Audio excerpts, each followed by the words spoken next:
우리가 이제 제자 훈련 시작하고 지난주에는 이제 헌신 예배여서 외부 강사가 오시고 그 전주에 우리가 말씀을 나누면서 당신은 십자가의 능력으로 살고 계십니까? 구원을 받은 우리에게는 하나님의 능력, 구원을 얻은 우리가 하나님의 능력 가운데에 우리가 살고 있는가? 그 능력은 십자가죠. 어떻게 예수님을 만날 수 있는가에 대해서 우리가 지난 시간에 함께 말씀을 통해 보았고요. 또 구원받은 성도에게 약속된 삶이 무엇인가에 대한 부분들도 함께 말씀을 통해 보았습니다. 자, 그러면 오늘 이 시간에는 십자가의 능력 가운데에 십자가 앞에 섰을 때에 우리가 받은 은혜, 능력, 바로 그것은 죄를 깨닫는 것입니다. 십자가 앞에 섰는데 죄가 깨달아지지 않는다. 그건 극단적으로 표현하면 십자가 앞에 서 있지 않는 거죠. 그리스도를 알지 못하는 사람들은 십자가를 보아도 깨닫는 바가 없습니다. 아무 느낌이 없습니다. 그러나 거듭난 그리스도인은 십자가를 보면 자기 죄 때문에 죽으신 예수님을 보게 됩니다. 저희 교회가 아주 오래전에 개척하고 제가 이제 부교육자로 있을 때 그 개천에 수원 CC 앞에 그 개천 앞에 교회가 있을 때 성탄절이 되면 항상 교회를 오시는 분이 계셨어요. 성탄절 못 오시면 송구영신 예배 때. 근데 오실 때 그냥 오지 않으세요. 약주를 꼭 한잔 하셔요. 근데 유난히 성탄절이 되고 마지막 그 송구영신 예배를 드릴 때가 되면 그 가족은 다 예수 믿으셨거든요. 자녀들도 믿고 부인도 저희 교회 다 다니고 계셨어요. 그래서 교회 그때 김진여 목사님이나 저나 모두 다 잘 알고 있는 동네 분이셨죠. 성탄절이 되거나 송구영신 예배 드릴 때가 되면 술을 한 잔 걸치시고 교회를 꼭 오셔요. 저녁에. 그리고 예배를 같이 드리셔요. 근데 지금은 신앙생활 정말 잘하세요. 신앙생활 정말 잘하고 계시는데 예수 그리스도를 믿는다라는 게 이게 나는 부인하고 나는 믿지 않는 것 같은데 늘 복음을 들었고 복음 앞에 서 있었기 때문에 십자가를 바라보면, 그래서 그분 얘기가 그래요. 유난히 그날이 되면 그렇게 빨간 십자가, 그 종탑에 있는 빨간 십자가가 그렇게 자신을 끈대요. 그래서 그날 그 자리에 자신도 모르게 와서 앉아 계시는 거예요. 십자가가 부적처럼 바라보라는 건 아닙니다. 그 십자가가 가지고 있는, 그 십자가 안에 담겨져 있는 복음의 메시지를 이야기하고자 하는 것입니다. 실제 십자가의 능력을 알지 못하는 사람들은 자기 죄를 보지 못합니다. 많은 그리스도인들이 자기가 죄인임을 고백합니다. 그런데 자기가 정말 어떤 죄를 짓고 어떤 죄 가운데 있는지, 얼마만한 죄인인지에 대하여 사람들은 인지하지 못한다는 거예요. 누군가가 여러분에게 당신은 어떤 죄를 지었습니까? 당신은 죄인입니까? 예, 나 죄인입니다. 어떤 죄를 지었습니까? 라고 물으면 여러분들의 죄에 대해서 뭐라고 이야기하시겠습니까? 여러분이 이야기할 수 있는 죄, 대부분의 사람들은 윤리적인 잣대를 가지고 죄를 이야기할 겁니다. 십자가 앞에 서면 윤리적인 부분 플러스로 더 큰 죄에 대한 것들이 생각나죠. 말씀과 충돌할 때 말씀을 붙들지 못했던 죄에 대한 모습들, 주님이 주신 감동에 대하여 순종하지 못했던 것들, 하나님을 구하지 못하고 내 뜻대로 내 감정대로 움직였던 모습들, 우리가 생각지 못했던 죄에 대한 것들이 정말 많이 생각나는데요. 여러분의 교재에 있는 것처럼 오늘 본문 말씀 로마서 누가복음 5장 8절에 베드로가 여러분 왜 자신을 죄인이라고 고백했습니까? 어부였습니다. 그가 뭔 죄를 그렇게 지었겠습니까? 그런데 그가 고기를 잡고 나서 보니까 너무너무 좋아요. 너무너무 행복해요. 춤이라도 춰야 되잖아요. 그런데 오히려 그 고기를 만선의 축복을 받고 난 이후에 깨달은 거예요. 내 앞에 서 있는 분이 누구인가를 깨닫는 거예요. 그러니까 고기가 보이는 게 아니라 내 앞에 서 계신 예수 그리스도가 보인 거예요. 예수님을 만나자 그는 영적인 눈이 뜨입니다. 그리고 자신을 바라봅니다. 그리고 자신이 죄인이라는 걸 깨닫습니다. 바울은 어떤가요? 바울은 자신 스스로가 이렇게 말합니다. 누구와 견주어도 부족함이 없을 만큼, 누구와 견주어도 뒤처지지 않을 만큼 자신은 율법으로 흠이 없는 자라 그랬습니다. 그런데 그가 예수 그리스도를 만나고 나서 뭐라고 고백했습니까? 죄인 중에 괴수라고 고백을 합니다. 욥은 당대의 의인입니다. 새 친구가 집요할 만큼 죄 회개에 대하여 이야기했습니다. 그런데 자신은 아무리 돌아보아도 죄가 없다고 했습니다. 그러던 욥기 마지막 부분에 가서 보면 하나님을 뵙는 순간 욥은 자신이 얼마나 큰 죄인인가를 깨닫고 하나님 앞에 회개 기도를 합니다. 그 내용이 욥기 42장 5절에서 6절이에요. 내가 주께 대하여 귀로 듣기만 하였사옵더니 이제 눈으로 주를 배움나이다. 그러므로 내가 어때요? 내가 스스로 한하고 티끌과 재 가운데 회개하나이다 라고 이야기를 합니다. 자신이 얼마나 큰 죄인인가를 보는 거예요. 오순절날 성령이 임하였을 때의 사건을 여러분 한번 보시기 바랍니다. 예수님을 십자가에 못 박았던 수많은 사람들이 자신의 죄를 깨닫지 못했어요. 그래서 예수님이 누가복음 23장에 가서 보면 뭐라고 말씀하셔요? 십자가에서 기도하실 때 아버지 저들이 저들의 죄를 알지 못합니다 라고 이야기했단 말이에요. 그렇게 예수님이 기도할 만큼 그들은 자신의 죄를 깨닫지 못했습니다. 인지하지 못했어요. 죄인이라는 생각조차도 못했습니다. 그런데 예수님께서 부활승천하시고 나서 약속하신 성령을 보내주시고 그들에게 성령이 임합니다. 그때 베드로가 설교해요. 베드로가 설교할 때 사도행전 2장 36절에 어떻게 설교합니까? 너희가 십자가에 못 박은 이 예수를 하나님이 주와 그리스도가 되게 하셨다라고 이야기해요. 너희가 십자가에 못 박은 그가 누구라는 거예요? 그리스도라는 거예요. 이 말씀이 그들에게 임하고 났을 때에 그 설교를 듣고 유대인들의 마음이 통렬한 죄책감에 빠지기를 시작합니다. 그래서 그들이 2장 36절에 베드로가 이렇게 설교할 때 그들이 회개하며 외치는 소리가 뭐라고 외칩니까? 37절에서 우리가 어찌 알고. 한번 같이 읽을까요? 그들이 이 말을 듣고 마음에 찔려 베드로와 다른 사도들에게 물어 이르되 형제들아 우리가 어찌 알고. 이거 어떻게 합니까? 이 죄를 어떻게 합니까? 그렇게 고백을 합니다. 다윗이 바세바를 범했잖아요. 그리고 바로 회개했나요? 아니요. 다윗은 그거 죄로 깨달지 못했습니다. 자신의 가장 측근에 있던 충성된 장군 우리아를 그 바세바의 문제 때문에 전쟁터에 내어보내서 죽을 수밖에 없는 상황을 만들어 놓고 결국은 우리아를 죽게 만들었어요. 죄로 깨달지를 못했어요. 그 죄로 깨달지 못했던 그런 다윗이 나단 선지자와의 만남을 통하여서 나단 선지자가 양을 많이 가진 어떤 부자가 가난한 자의 어린 양을 빼앗아 손님을 대접했다는 말을 듣고 어때요? 다윗이 분노해요. 그런 나쁜 인간이 있냐고.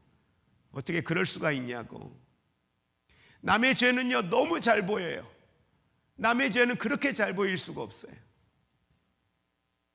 그런데 다윗이 위대한 건 죄가 없어서가 아니라 그 죄에 대하여 그 말씀 앞에 그가 당신입니다라고 했을 때 어때요? 변명하지 않아요. 핑계하지 않아요. 합리화하지 않아요.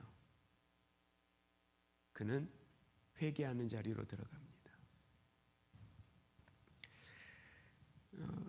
약 15세기, 16, 17세기, 18세기까지 이렇게 오면서 유럽 지역에 위대한 영적 부흥의 운동들이 곳곳에서 막 일어납니다. 그때에 조나단 에드워즈라고 하는 목사님이 설교를 하는데 그의 설교는 참 얌전해요. 조나단 에드워드 목사님의 책을 보면 설교하시는 톤이나 이런 것들이 참 신사해요. 근데 그분이 설교를 할 때 이 촛불 같은 그 불 밑에 이렇게 설교 원고를 갖다 놓고 설교 원고를 읽어요. 무슨 톤이 높고 어떤 뭐 짜임새 있고 이게 아니라 설교를 읽어요. 그런데 설교를 읽는데 그 설교를 듣는 수많은 사람들이 통회하며 회개하는 역사가 일어나요. 근데 그날 설교의 제목이 뭐였냐면 하나님의 진노의 손에 잡힌 죄인들. 하나님의 진노의 손에 잡힌 죄인들. 여러분, 이때 조나단 에드워드 목사님이 설교할 때 그 16세기 전후에 여러분 오늘날 사람들의 죄와 그들의 그 당시의 사람들의 죄가 달랐을까요? 아니요, 다르지 않아요. 어느 시대나 죄의 내용들은 별 다르지 않아요. 다 시작되는 건 뭐예요? 육신의 정욕, 안목의 정욕, 이성의 자랑이에요. 죄들을 한 가지로 묶어보면 그 세 가지로 표현이 다 돼요. 자기 욕심이에요. 자기 자랑이에요.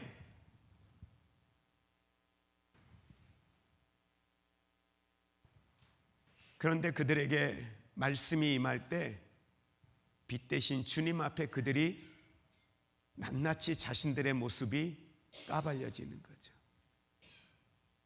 그들은 그 죄를 그 밤에 해결하지 아니하고서는 견딜 수 없는 거예요. 그리고 회개의 역사가 놀라운 기독교의 역사의 하나의 사건으로 기록될 만한 그런 부흥의 역사가 당시에 그 설교를 통해서 일어납니다. 이처럼 죄를 지으면서도 죄를 깨닫지 못하는 사람들이 있는가 하면 하나님의 말씀 앞에 자신들의 민낯을 보고 죄를 회개하는 자리로 가지고 나아가는 이들의 모습을 봅니다. 그래서 십자가가 가지고 있는 십자가의 능력은 사람을 회개하게 한다는 거예요. 그러면 나는 그러면 왜 죄를 잘 모르느냐는 거예요. 오늘 우리는 죄를 짓고도 자신의 죄를 모르는 사람들, 여러분 어떠세요? 분명히 내가 보았을 때는 죄가 있는데, 죄를 지었는데 자신의 죄를 몰라, 자신의 허물을 몰라. 그랬을 때 여러분 어떻습니까? 한 부부가 아내의 생일이 되었는데 이 아내가 남편에게 이번 생일 때 당신이 나를 위해서 다른 것 아무것도 해주지 않아도 돼요. 2시간만 시간을 주세요. 아내가 남편에게 이야기했어요. 내게 2시간만 시간을 달라고요. 그리고 아내와 남편이 마주 앉았습니다. 마주 앉은 자리에서 내 이야기를 2시간만 들어달라 그랬어요. 시간을 달라는 건 내가 당신에게 하고 싶은 말이 있는데 아무 말 하지 말고 2시간만 들어달라고. 이거 한번 해보세요. 나중에 김소영 권사님, 장로님 앞에서 이거 한번 해보세요. 2시간만 시간 달라고 하고. 그럼 그 2시간 동안 뭘 했느냐?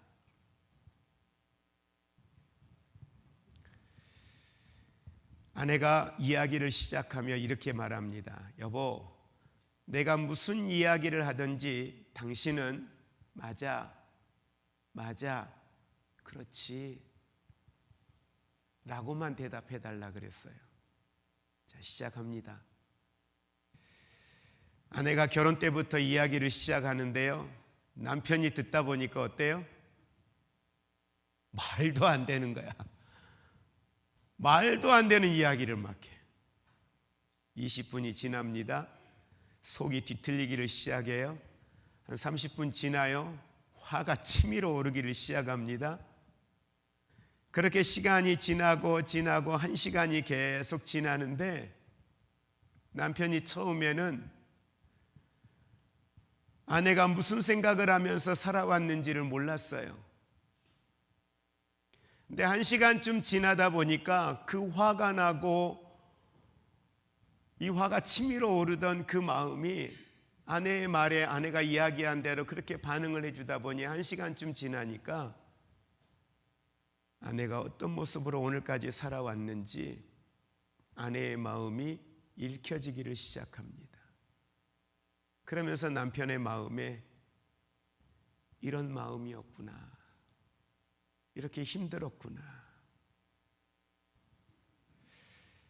남편의 눈에 시간이 지나면서 눈물이 맺히기를 시작합니다. 결혼 이후 지금까지 아내가 겪었던 아픔과 상처들을 너무도 모르고 살아왔다는 후에 미안함이 그 마음에 엄습해 오기를 시작했습니다. 2시간이 다 되었을 때 남편은 아내 앞에 자신을 용서해 달라고 고백을 하더라는 것입니다. 많은 사람들이 이처럼 자기의 죄를 모르고 삽니다. 배우자에게, 부모님에게, 때로는 자녀에게조차도 우리는 얼마나 많은 죄를 지으며 사는지 모릅니다. 부모의 역할을 언제 훈련이나 받아보았습니까? 누구도 훈련 한번 해보지 못하고 부모가 됐습니다. 태어난 아이는 아무 그림도 없는 백지와 같은 아이. 그런데 그 아이의 마음에 내가 경험했던 것, 내가 보았던 것, 내 안에 있는 상처들, 내 안에 있는 연약함을 가감없이 아이에게 그대로 쏟아내서 아이는 무슨 죄예요? 엄마가 과거에 경험했던 상처들이 아이의 마음속에 그대로 그려지기를 시작합니다. 훈련받지 못한 부모의 모습은 자녀에게 또 다른 상처를 안겨주죠. 죄송한데 그게 죄예요. 당연하게 생각하면 안 됩니다. 그게 죄예요. 사람들은 십자가의 능력으로 자기가 얼마나 큰 죄인인가를 보기 전에는 자기는 그래도 괜찮은 사람이라고 세상의 윤리적인 잣대로 자신을 평가하는 경우가 너무도 많이 있습니다. 아니, 어느 순간은 죄를 죄로 깨닫지 못할 만큼 우리들의 마음이 무디어져 있는 모습을 봅니다. 제가 그래요. 제가 저의 모습을 보면 이 말씀을 이렇게 준비하다 보니까 참 죄에 대하여 이렇게 무디어져 있구나. 죄에 대하여 민감하게 반응하고 회개했을 때 그때의 삶이 어느 순간 내 안에서 정말 회개를 가지고 죄를 가지고 얼마나 하나님 앞에 회개하면서 내가 기도해 본 시간이 얼마나 됐나라는 생각이 드는 거예요. 그만큼 무디어져 있어요.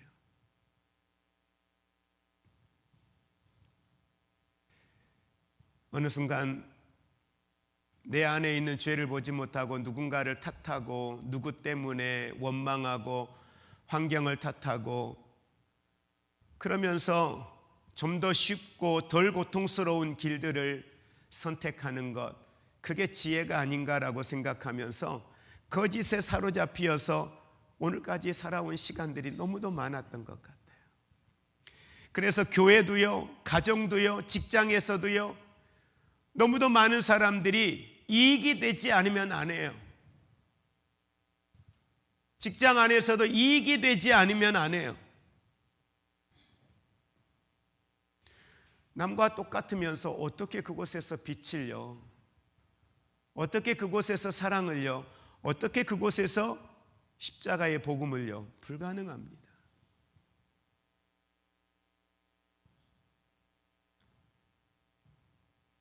장애인 복지 현장에 선생님들과 대화를 나누며 숙제를 내주었습니다. 각자가 맡고 있는 반 이용인들을 바라보면서 해보고 싶은 게 있는지, 무엇을 해보고 싶은지. 누군가는 해보고 싶은 게 있어요. 그분들을 대하면 뭔가 함께 해보고 싶어요. 이것도 해보고 싶어요. 저것도 해보고 싶어요. 그런데 누군가는 아무 마음이 없어요.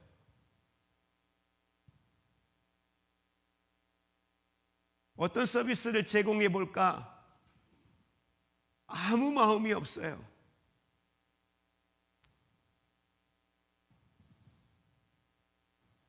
십자가를 보면서 남을 정죄하기보다 우리 자신의 죄를 여러분 깨달을 수 있고, 우리의 거짓을 품은 채 남의 거짓을 참지 못하는 이기적인 우리의 모습들을 다시 한번 십자가 앞에서 우리 자신들을 바르게 들여다볼 수 있는 신앙의 영성이 우리 안에 있기를 원합니다. 제자가 된다는 건 뭡니까? 나를 정결하게 하는 겁니다. 나를 정결하게 하지 못하는데 그 길을 어떻게 갑니까? 그 길은 사람을 따르는 길이 아닙니다. 목사를 따라오는 길이 아닙니다. 교회를 위하여 일하는 길이 아닙니다. 영혼을 살리는 일입니다. 예수 그리스도를 따라가는 거예요. 저와 여러분이 같이 예수 그리스도를 따라가는 거예요. 여러분이 저를 따라오는 게 아닙니다. 같이 가는 거예요. 그래서 이 공부를 하면서, 이 제자 훈련을 하면서 저도 여러분과 똑같이 도전받고, 여러분과 똑같이 제 삶의 죄된 모습은 없는지 들여다보고, 내 안에서 해결되어야 할 삶의 모습들은 무엇인지 저도 저를 찾는 거예요. 저는 가르치면서 그 제자의 길을 가기 위하여 저는 애써야 할 것이고, 여러분은 배워가면서 그 제자의 길을 걷기 위하여서 결단하고 함께 이 길을 걸어가야 할 것입니다. 에베소서 2장 1절의 말씀에 이렇게 성경은 말합니다.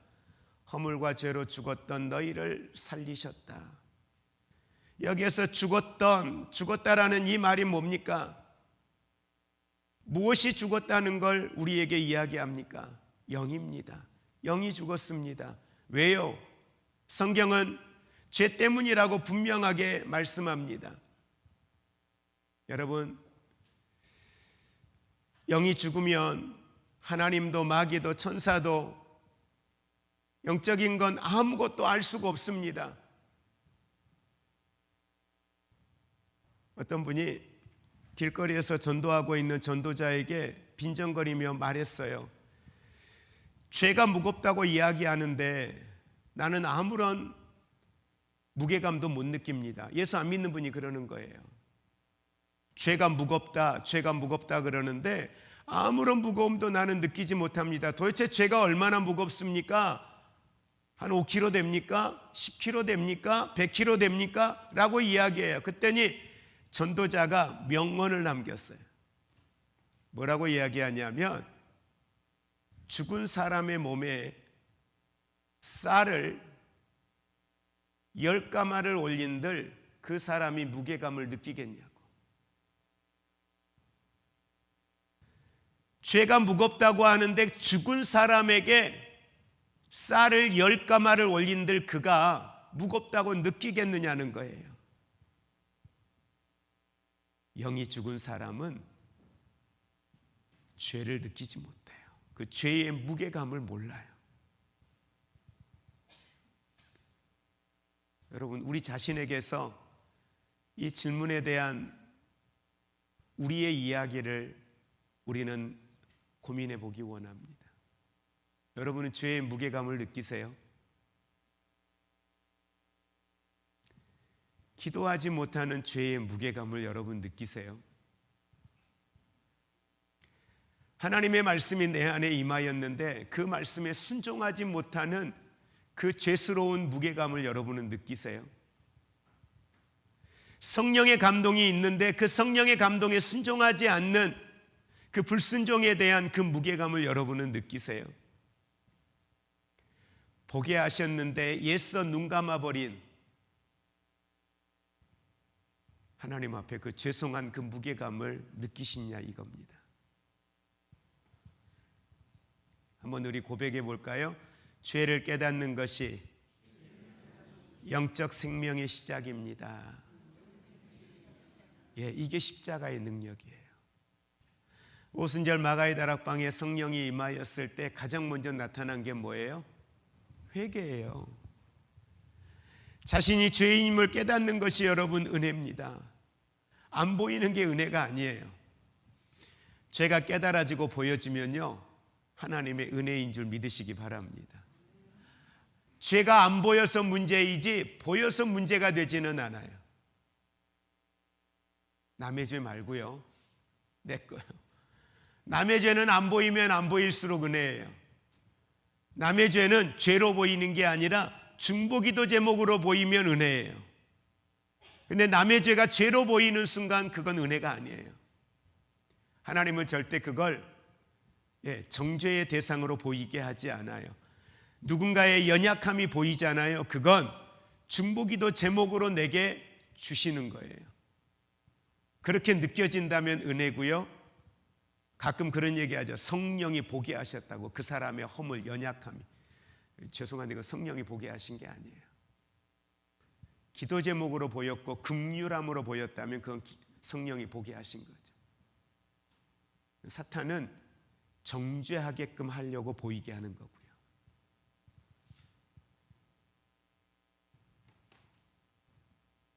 자기 죄를 깨닫는 사람은 거듭난 사람이요, 자기 죄를 알기 때문에 남을 판단하고 정죄하지 않아요. 내가 내 죄를 아는데 어떻게 남을 판단해요? 내가 내 죄를 아는데 못하죠. 할 수 없죠. 여러분, 교재에 바리새인과 세리에 대한 이야기가 있죠. 자, 바리새인과 세리의 차이가, 가장 큰 차이가 뭐예요? 겉으로 보았을 때 바리새인은 의로워요. 겉으로 보았을 때 바리새인은 누구 앞에서도 죄 없다고 이야기할 만큼, 드러난 죄는 보이지 않을 만큼 율법으로 완벽한 신앙생활을 하고 있는 사람들이에요. 예배 안 빠져요. 헌금 11조 한 번도 빼먹은 적 없어요. 그런데 바리새인과 세리의 차이가 뭘까요?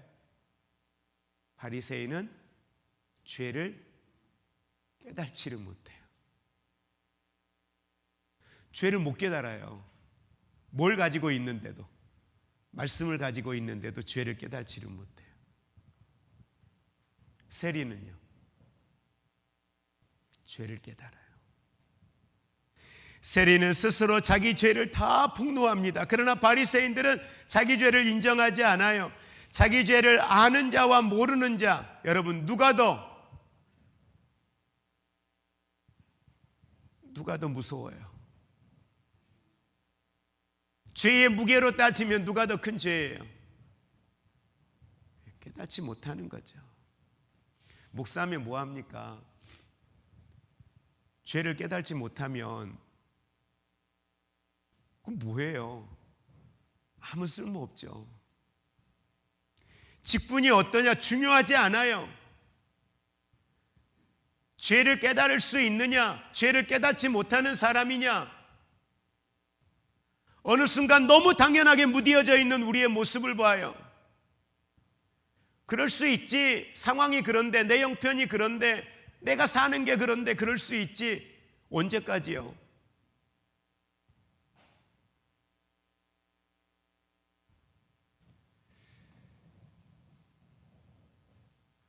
오늘 우리가 참 불편한 주제인 건 사실이지만, 그러나 피할 수 없는 매우 중요한 주제예요.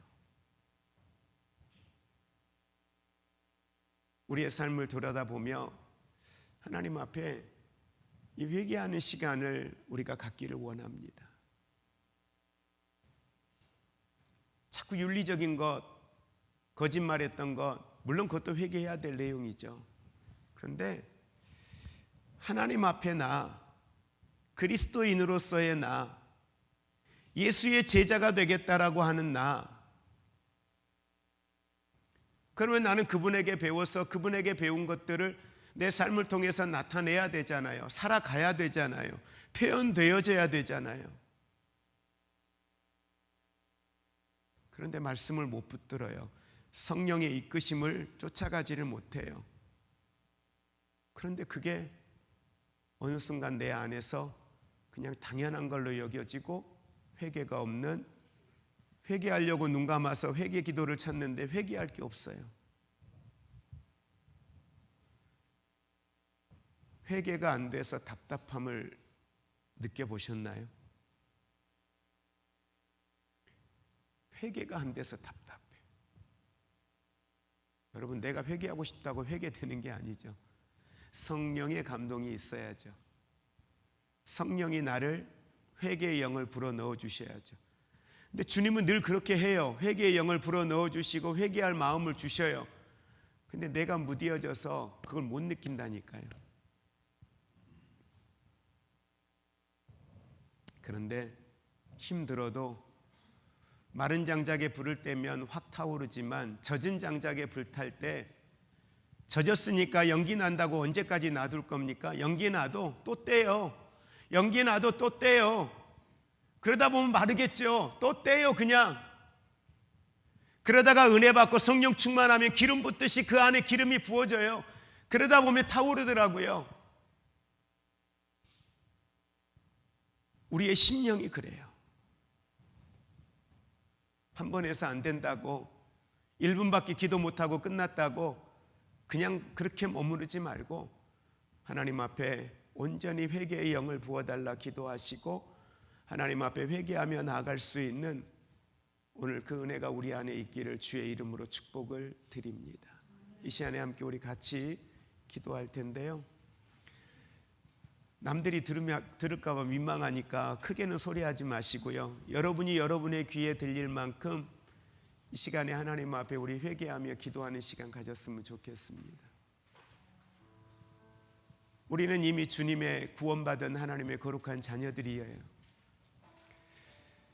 또 주님의 제자가 되는 건 우리의 선택의 문제가 아니라 마땅히 그렇게 가야 될 성도의 본분이기도 합니다.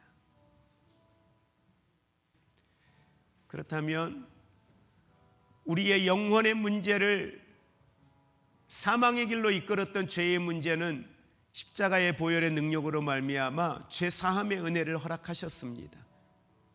그리고 구원을 받았어요. 구원받은 우리에게도 아직 회개할 일들이 많네요. 주님 오시는 그날까지 회개할 일들은 우리에게 계속 있을 것 같아요. 오늘 하나님과의 관계에서 나의 모습은 어떤지, 다윗처럼 깨달지 못하고 시간이 지나가지는 않는지, 바리새인들처럼 그렇게 들어도 깨달지 못하고 무디어져 있어 나는 괜찮아, 나는 의로워, 나 구원받았어 라고만 말하고 있지는 않는지, 차라리 그럴 거라면 바리새인보다는 자신의 죄를 하나님 앞에 통회할 수 있는 세리가 훨씬 나을 것 같아요. 오늘 우리들의 죄를 하나님 보게 해 주십시오. 하나님, 내 안에 있는 연약함들을 회개의 영을 부으시어서 깨닫게 하시고 회개할 수 있는 회개의 시간이 되게 해 주옵소서. 함께 우리 하나님 앞에 기도하는 시간 갖겠습니다. 같이 기도하겠습니다.